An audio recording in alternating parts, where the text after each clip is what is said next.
دوستو، ملک شام، جس کو آج کے دور میں سیریا یا پھر سوریا جیسے کچھ اور بھی الگ الگ ناموں سے جانا جاتا ہے، یہ دنیا کے سب سے پرانے دیشوں میں سے ایک دیش ہے۔ مذہب اسلام کے ساتھ بھی اس کا رشتہ بڑا ہی انوکھا ہے، کیونکہ اسلام کا چاہے پاسٹ ہو، پریزنٹ ہو یا پھر فیوچر ہو، ہر چیز کے ساتھ ہی آپ لوگوں کو سیریا کا گہرا کنیکشن نظر آئے گا۔ اور آج کی اس ویڈیو میں بھی ہم یہی جاننے کی کوشش کریں گے کہ اسلام کے آخری پیغمبر یعنی کہ حضرت محمد صلی اللہ تعالی علیہ وسلم نے سیریا سے ریلیٹڈ کیا کیا کہا تھا، یا پھر یہ بھی کہہ سکتے ہیں کہ نبی علیہ السلام کی سیریا سے ریلیٹڈ کیا کیا پیشن گوئیاں ہیں، قیامت اور سیریا کا کیا کنیکشن ہے، قیامت سے پہلے سیریا میں کون کون سی نشانیاں ظاہر ہوں گی، یا پھر آلریڈی سیریا کی بربادی کے ذریعے سے کون کون سی نشانیاں ظاہر بھی ہو چکی ہیں۔ آخری دور میں سیریا کی بربادی کا باقی پوری مسلم دنیا پر بھی کیا اثر پڑے گا، کس طرح سے یہ پورا علاقہ مسلمانوں کے ہاتھ سے نکل کر یہودیوں کے ہاتھوں میں جائے گا،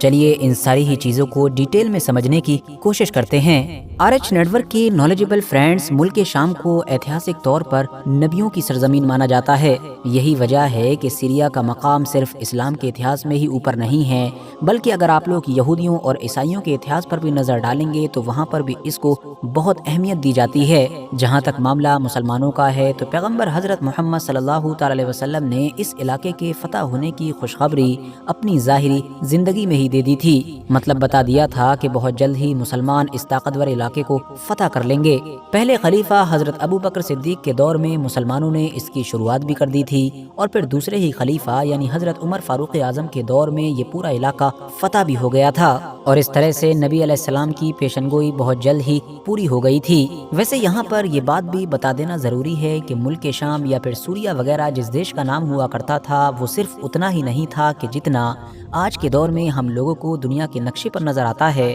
بلکہ نبی علیہ السلام کے دور میں تو دنیا کے اس پورے ہی علاقے کو ملک شام ہی کہا جاتا تھا، کہ جہاں پر آج کے دور میں سیریا کے ساتھ ساتھ جارڈن، لیبنان، فلسطین اور اسرائیل کا جو پورا علاقہ ہے وہ سارا، اور اس میں ترکی کا بھی تھوڑا سا حصہ شامل ہوا کرتا تھا۔ مطلب آج کے دور کے لحاظ سے دیکھیں تو سعودی عربیہ کی اوپر کی سائیڈ میں عراق اور ملک شام ہی ہوا کرتے تھے، اس کے علاوہ کوئی دیش نہیں تھے۔ پھر یا تو ایک سائیڈ میں افریقہ کا مصر تھا، یا پھر دوسری مطلب کہ اوپر کی سائیڈ میں اناطولیہ کا وہ علاقہ تھا کہ جو آج کے دور میں ترکی کہلاتا ہے۔ اب جہاں تک معاملہ نام کا ہے تو اتہاسکار اس علاقے اور اس ملک کا نام شام ہونے کے پیچھے کئی الگ الگ وجہ بتاتے ہیں، مگر جو سب سے مشہور وجہ ہے وہ یہی ہے کہ یہ نام حضرت نوح علیہ السلام کے ایک مشہور بیٹے سام کی وجہ سے پڑا ہے، کیونکہ یہی وہ پہلے انسان تھے کہ جو اس علاقے میں آ کر سیٹل ہوئے تھے، اور بعد میں پھر وہی سام نام بدلتے بدلتے شام ہو گیا تھا۔ ساتھیو، حضرت عبداللہ ابن عمر رضی اللہ تعالیٰ عنہ سے مروی ہے کہ ایک بار نبی علیہ السلام نے چند لوگوں کے بیچ میں بیٹھ کر دعا فرمائی اور کہا، اللہم بارک لنا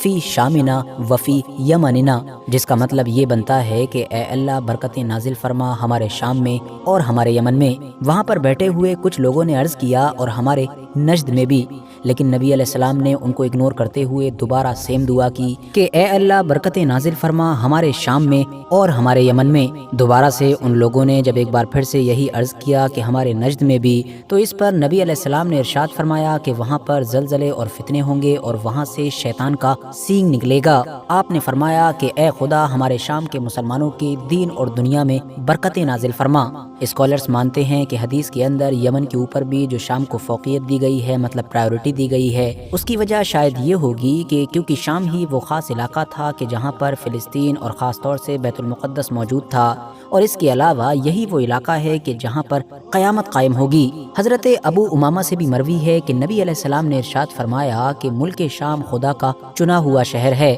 اور خدا اپنے چنے ہوئے بندوں کو اس میں جمع فرمائے گا۔ اسی طرح حضرت زید بن ثابت رضی اللہ تعالیٰ عنہ سے بھی مروی ہے، انہوں نے کہا کہ ایک دن ہم حاضر تھے کہ نبی علیہ السلام نے ارشاد فرمایا کہ ملک شام کے لیے خوشخبری ہے، بے شک رحمان مطلب کہ خدا کے فرشتے اس کے اوپر اپنے پر پھیلائے رہتے ہیں۔ نبی علیہ السلام نے ایک بار یہ بھی ارشاد فرمایا کہ جب اہل شام مطلب کہ شام والے تباہی کا شکار ہو جائیں تو پھر تم میں کوئی خیر باقی نہیں رہے گی۔ اس حدیث سے کلیئرلی پتہ چلتا ہے کہ باقی مسلم دنیا کا فیوچر بھی شام کی قسمت کے اوپر ٹکا ہوا ہے، اور پچھلے کچھ سالوں سے شام کے ساتھ کیا ہو رہا ہے، شام کن حالات میں ہے، شام میں رہنے والے لوگوں کے اوپر کیا بیت رہی ہے یہ سب کچھ مجھے آپ کو بتانے کی ضرورت نہیں ہے۔ تو اسی لیے اگر آج کے دور میں مڈل ایسٹ کے دوسرے علاقوں میں یا پھر مسلم دنیا کے کنہیں اور علاقوں میں بھی اگر جنگ وغیرہ چل رہی ہے، بربادی چل رہی ہے، مسلمانوں کا برا حال ہے، ان کی زمین پر دوسرے لوگوں کا قبضہ ہو رہا ہے، تو ان تمام چیزوں پر نظر ڈالتے ہوئے سیریا کو اگنور